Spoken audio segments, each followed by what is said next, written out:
Beam deflection की theory के बारे में हम अपने पिछले लेक्चरों में बात कर चुके हैं।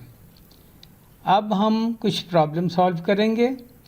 उसके लिए मैंने ये किया है कि एक लेक्चर में एक प्रॉब्लम सॉल्व करूँगा ताकि वो आपको अच्छी तरह समझ में आ जाए और जो लेक्चर की जो ड्यूरेशन है वो भी बहुत ज़्यादा ना हो। तो लीजिए हम पहला प्रॉब्लम सॉल्व करते हैं। मैं प्रॉब्लम की स्टेटमेंट पढ़ता हूँ और उसके बाद इसको थोड़ा सा एक्सप्लेन करूँगा और जो सॉल्यूशन का तरीक़ाकार हम इस्तेमाल करेंगे उसके बारे में भी मुख्तसरन इस स्लाइड पे बात करूँगा। The simply supported beam A B, ये बीम ए बी है, carry the uniformly distributed load W per unit length. तो ये लोड है जो पूरी बीम पर लगा हुआ है और डाउनवर्ड है।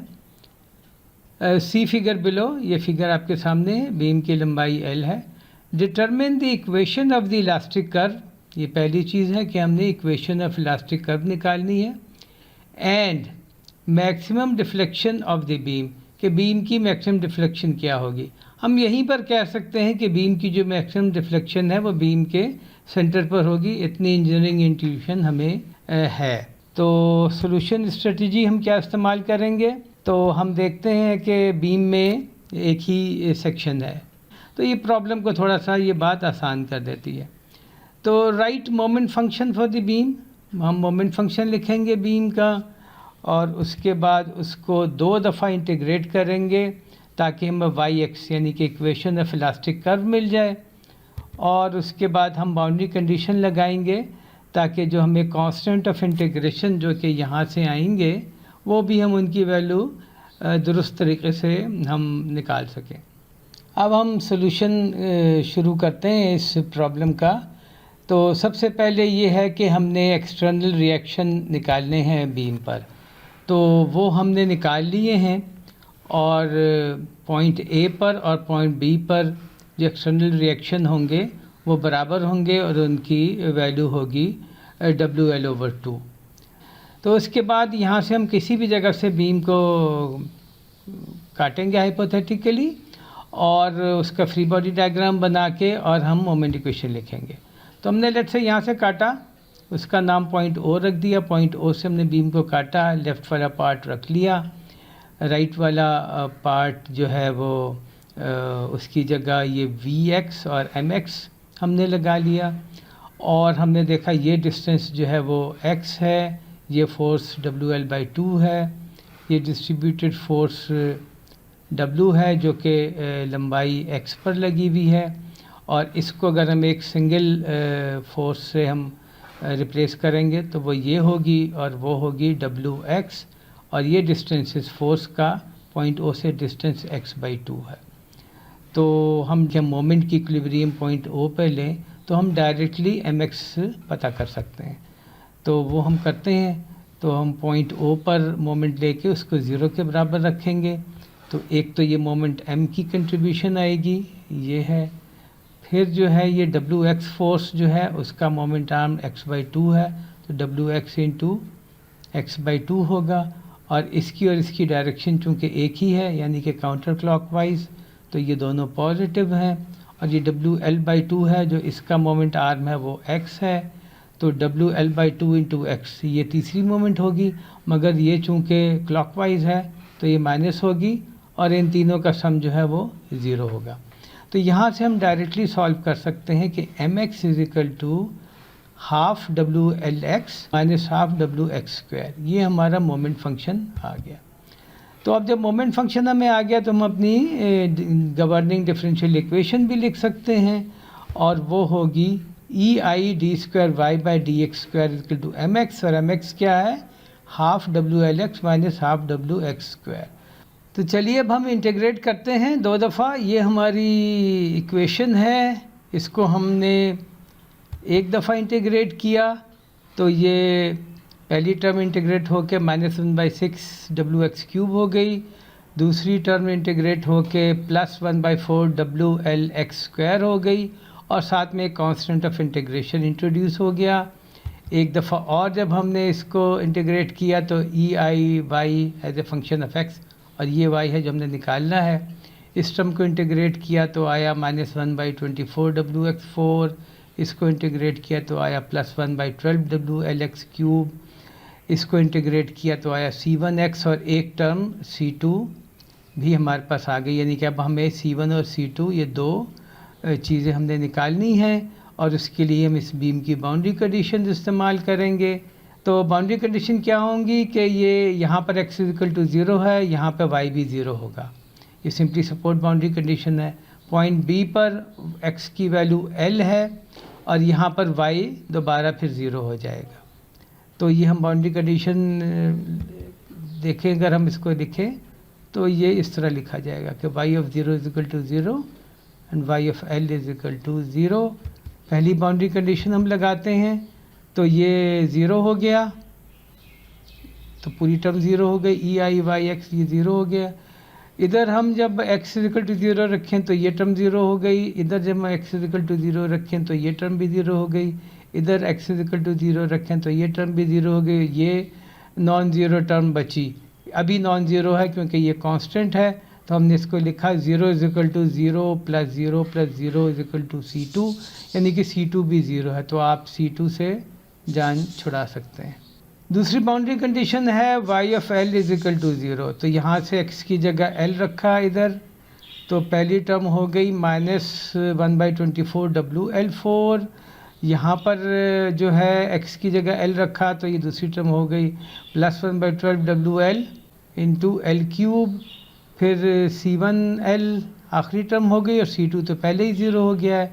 तो यहाँ से हम C1 की वैल्यू निकाल सकते हैं कि C1 = -1/24 तो जब हमें C1 और C2 दोनों पता चल गए कि C1 ये है और C2 ये है, तो अब हम अपनी इलास्टिक की कर्व की इक्वेशन हम लिख सकते हैं और वो बनेगी y of x = 1/EI। ये EI हम यहाँ से दानी तरफ ले आए और within bracket -1/24 Wx4 +1/12 WLx3 -1/24 WL3x। तो पहला पार्ट जो है वो हमने हल कर लिया। अब हम दूसरे पार्ट पर आते हैं। इसमें हमें मैक्सिमम डिफ्लेक्शन जो है वो पता करना है। तो मैथमेटिक्स हमें ये बताती है कि किसी भी फंक्शन की मैक्सिमम या मिनिमम वैल्यू की जो लोकेशन है वो निकालने के लिए हमें उसका जो फर्स्ट डेरिवेटिव है उसको हमें 0 के बराबर रख के वो लोकेशन निकाल सकते हैं जहाँ पर मैक्सिमम या मिनिमम वैल्यू है। तो इस केस में हम ये करेंगे कि फर्स्ट डेरिवेटिव जो है वो इलास्टिक कर्व का उसको 0 के बराबर रखेंगे। ये हमारी बीम है और ये फर्स्ट डेरिवेटिव है, इसको 0 के बराबर रखेंगे और x के लिए सॉल्व करेंगे।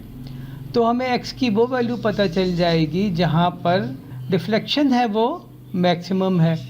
तो उसके बाद फिर हम x की उस वैल्यू को y फंक्शन में रख के और हम वो मैक्सिमम डिफ्लेक्शन की जो वैल्यू है वो निकाल सकेंगे। तो अब उसके लिए ये ज़रूरी है कि हम जो है वो इस इक्वेशन को सॉल्व करें। तो ये क्यूबिक इक्वेशन है, तो या तो ये है कि क्यूबिक इक्वेशन सॉल्व करें जो थोड़ा सा ट्रिकी काम है। दूसरा ये कि जिस तरह हमने इनडायरेक्टली इधर देखा और पहले कहा भी कि हमें अंदाज़ा है कि ये जो बिल्कुल बीम के जो सेंटर है यानी कि जहाँ x की वैल्यू L/2 है, मैक्सिमम डिफ्लेक्शन यहाँ पर होगा। तो हम ये करते हैं कि हम इसको चेक कर लेते हैं। तो चेक कैसे करेंगे कि हम इस इक्वेशन में x की जगह हाफ L या L/2 वो रिप्लेस कर देंगे और देखेंगे कि ये 0 = 0 हमें मिलता है या नहीं मिलता। तो हम ये काम करते हैं कि इस इक्वेशन में हम x की जगह यहाँ पर और यहाँ पर L/2 रख लेते हैं। तो ये पहली टर्म जो है वो हो जाएगी -1/48 WL3, दूसरी टर्म है वो हो जाएगी +1/16 WL3 और ये जो आखिरी टर्म है इसमें तो x चूँकि है ही नहीं तो ये -1/24 WL3 ही रहेगा और ये जो है वो 0 के बराबर होना चाहिए।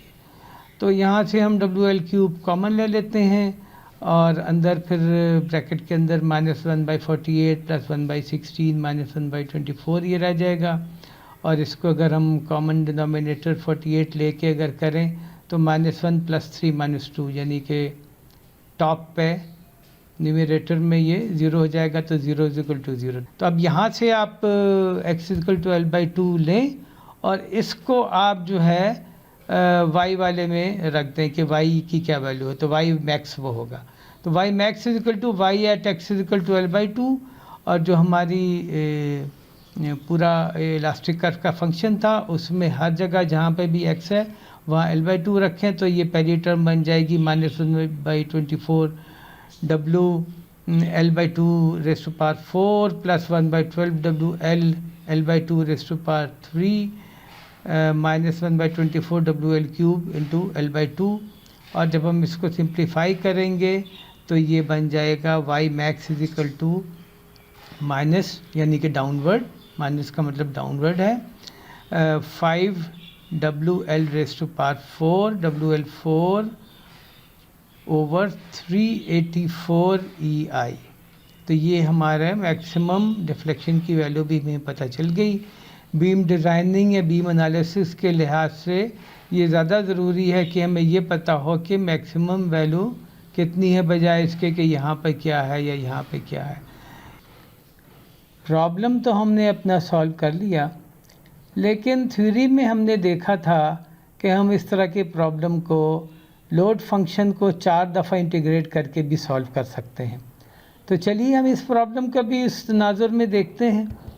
तो हमारी गवर्निंग डिफरेंशियल इक्वेशन जो है इस बीम की वो बनेगी EI d4y/dx4 = -w।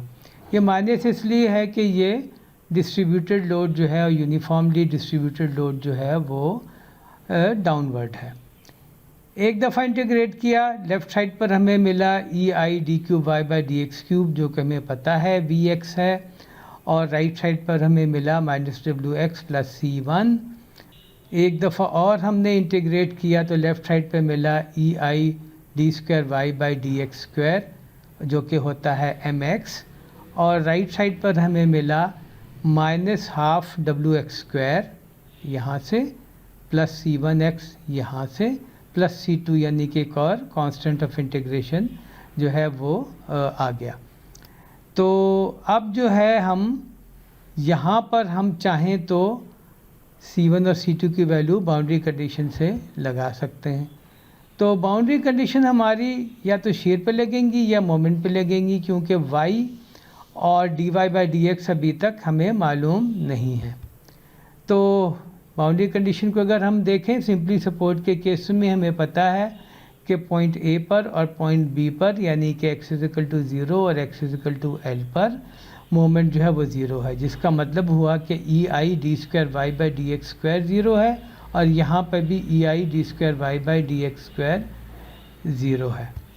तो हमने पहली बाउंड्री कंडीशन लगाई कि ये चीज़ टर्म लेफ्ट हैंड साइड पर 0 है, यहाँ पर x = 0 रखा तो 0 हो गया, ये वाली टर्म भी 0 हो गई, c2 का वैसे ही आ गया। तो यहाँ से हमें पता चला कि c2 0 है। दूसरी बाउंड्री की कंडीशन लगाई, लेफ़्ट साइड पर 0 है, राइट साइड पर x की जगह हम L रख देंगे, तो -12 WL² + c1L, क्योंकि c2 पहले ही 0 है तो यहाँ से हम c1 के लिए सॉल्व कर लेंगे। तो c1 = ½ WL हमें पता चल जाएगा। अब c1 की नॉन ज़ीरो वैल्यू और c2 की जो वैल्यू जो कि 0 है, इसको हम लेके जब यहाँ पर रखेंगे तो हमें अपनी वो वाली डिफरेंशियल इक्वेशन मिल जानी चाहिए जो कि हम पहले सॉल्व कर चुके हैं थोड़ी देर पहले। तो हम ये लिख सकते हैं कि EI d2y/dx² ये = mx ये, और राइट हैंड साइड पर हमने c1 की वैल्यू रखी तो हमें एक्सप्रेशन मिली -12 wx² + ½ WLx, और यही इक्वेशन है जो कि हम पहले सॉल्व कर चुके हैं 2 दफ़ा इंटीग्रेशन करके। तो इससे हमें ये पता चला कि हम अगर चाहें तो प्रॉब्लम को मोमेंट फंक्शन से भी सॉल्व कर सकते हैं, इस केस में हमें 2 दफ़ा इंटीग्रेट करना पड़ेगा, और हम अगर चाहें तो लोड फंक्शन से भी सॉल्व कर सकते हैं, लेकिन उस केस में हमें इंटीग्रेशन 4 दफ़ा करनी पड़ेगी। तो थैंक यू वेरी मच। उम्मीद है आपको ये लेक्चर पसंद आया होगा। लेक्चर पसंद आए तो इसे लाइक करें और जो चैनल है उसको आप काइंडली सब्सक्राइब करें, तो ये मेरे लिए बहुत हौसला अफजाई की बात होगी। शुक्रिया, जज़ाकल्लाह।